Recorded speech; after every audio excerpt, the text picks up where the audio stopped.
The right-back position in my greatest ever Manchester United 11, well, this is a tricky one because we did have a habit for many, many years of buying top-quality right-backs, and then they never looked that top quality by the time they got to Old Trafford. John Gidman had his moments, very good. Of course, Viv Anderson just didn't look the same sort of player, you know, for United as he did when he was at Arsenal, and certainly when he was absolutely brilliant at Forest.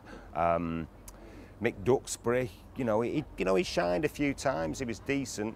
It's hard not to mention, of course, Gary Neville. I mean, Gary Neville was absolutely awesome, consummate professional, could put a great cross in as well, you know, great on the overlap, and actually made Beckham look an even better player than Beckham was. I think Beckham has got a lot to thank Gary Neville for.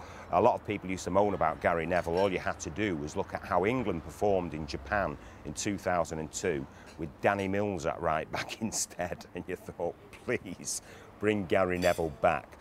But, and this is going to be controversial, my first choice for right back out of all the players I've ever seen at Old Trafford, defensively, pace-wise, man-marking-wise, is Paul Parker. I think if Paul Parker hadn't got injured, I'm not sure how many games for United Gary Neville, we would have been waiting a long time to get Gary Neville into that side. Paul Parker, I think it was Bobby Robson who said, he tackles like a ferret.